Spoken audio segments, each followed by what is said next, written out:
Hello students, my name is Kushal Tripathi and I am TGT mathematics. इस video में हम लोग कवर करने वाले हैं exercise 3.3 from 10th class NCERT, question number 1 and it's third part. Alright, तो क्या है ये क्वेश्चन, चलिए देखते हैं। Solve the following pair of linear equation by the substitution method.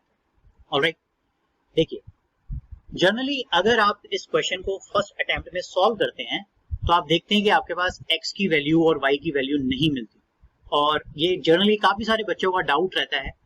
तो मेरे पास तो बहुत सारे बच्चों ने डाउट लेकर आए हैं, तो मैं उम्मीद करता हूं कि आपका ये डाउट यहाँ पे क्लियर कर सकते। चलिए स्टार्ट करते हैं इस क्वेश्चन को, और इसमें क्वेश्चन में क्या प्रॉब्लम है चलिए देखते हैं। सबसे पहले हम अपनी इक्वेशंस को लेबल करेंगे। So we can start our solution here and we can say the first equation is 3x minus y equal to 3, and say this is the equation number 1. And the second equation is, that is 9x minus 3y equal to 9. Alright, and say this is the equation number 2. तो आपने क्या किया होगा, जैसे कि आप substitution method को जानते हैं, आप पहले एक वेरिएबल की वैल्यू निकालते हैं इन टर्म्स ऑफ सेकंड, तो वही आपने किया होगा। तो चलिए मैं भी ऐसे ही करता हूँ। From 1, the first equation is 3x minus y equal to 3. Okay, देखिए अगर मैं यहां से y की वैल्यू निकालूं, क्योंकि y के साथ कोई कोफिशिएंट नहीं है तो कैलकुलेशन थोड़ी इजी रहेगी। यहां पर मैं आपको एक चीज समझाना चाहता हूं। देखिए, आप हमेशा उसी वेरिएबल की वैल्यू को निकालिए जिसके साथ कोफिशिएंट ना हो। अगर दोनों के साथ कोफिशिएंट है फिर तो देखिए बात अलग है, लेकिन यहाँ पर जिसके साथ कोफिशिएंट ना हो उसकी वैल्यू को फाइंड करने की कोशिश कीजिए in terms of another value.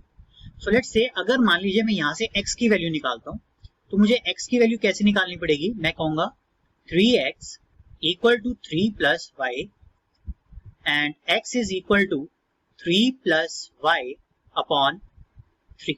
Alright, तो आप देख सकते हैं यहाँ पे हमारे पास फ्रैक्शन में भी कुछ आ गया है, डिनोमिनेटर में भी एक वैल्यू आ गई है, थोड़ा कॉम्प्लिकेटेड हो सकती है। तो इससे बेटर हम क्या कर सकते हैं, हम ऐसे वेरिएबल की वैल्यू निकालें जिसके पास कोफिशिएंट ना हो। तो यहां से मैं y की वैल्यू निकालता हूं और मैं क्या कह सकता हूं, here y is equal to 3x minus 3. Alright, y को मैं राइट हैंड साइड पे ले गया और इस 3 को मैं लेफ्ट हैंड साइड पे ले आऊं, दैट इज 3x minus 3। और रही बात इसकी, ये बस मैंने आपको एज अ सैंपल दिखाया है, तो हम इसको यूज नहीं करेंगे। ऑलराइट, हम इसी को यूज करके अपनी वैल्यू निकालेंगे। Now substitute the value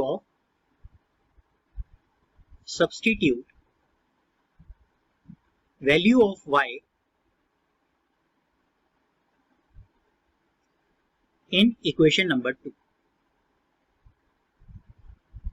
Okay, and second equation is 9x minus 3y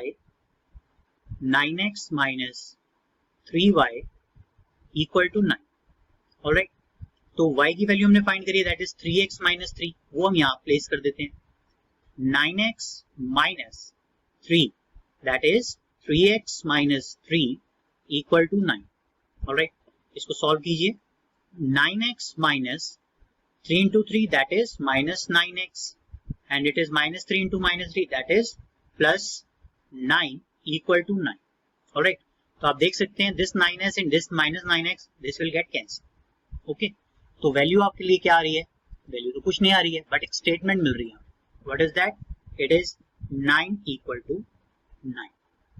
अब इसका क्या मतलब है, देखिए आप जब यहाँ पर आए होंगे आप देख सकते हैं हमारे पास वेरिएबल कोई रहा ही नहीं, ना x की वेरिएबल है ना ही y की वेरिएबल है, और ऊपर से ये स्टेटमेंट हमें मिल गई, that is 9 is equal to 9, which is true, not a doubt.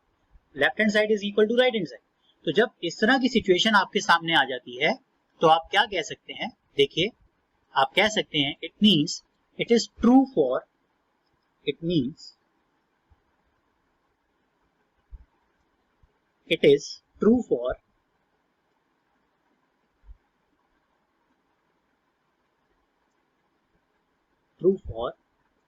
all value of x, all value of x. So therefore we cannot get a specific value of y. Therefore we cannot get a specific value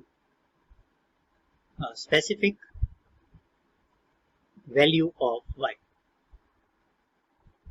alright, this. यहां से मैं आपको एक छोटा सा homework देता हूं। इस क्वेश्चन के बाद आप एग्जाम्पल नंबर 10 जरूर करके देखें एनसीईआरटी में। ऑलराइट, वहां पर आपको स्टेटमेंट ट्रू नहीं मिलेगी। ये तो ट्रू स्टेटमेंट है, और अगर आपके पास स्टेटमेंट ट्रू नहीं आती तो मुझे कमेंट सेक्शन में जरूर बताएं कि हम उसके लिए क्या लिखेंगे। ऑलराइट, अब आगे देखिए। हेंस, यहां से हम अपना फाइनल आंसर लिख सकते हैं। Hence equation 1 and 2 have infinite many solution. Hence equation 1 and 2 have infinite many solution।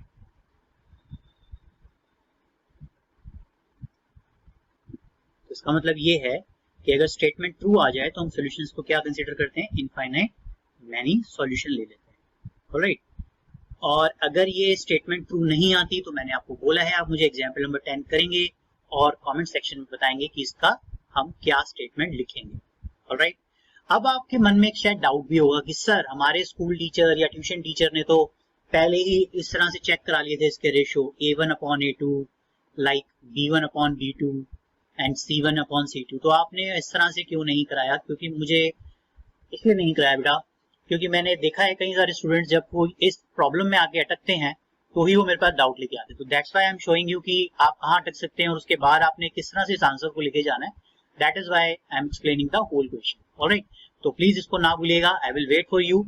Example number 10 करिए और मुझे आंसर दीजिए कि अगर स्टेटमेंट ट्रू नहीं होगी तो कैसा सिस्टम ऑफ इक्वेशन होगा। Alright, thank you.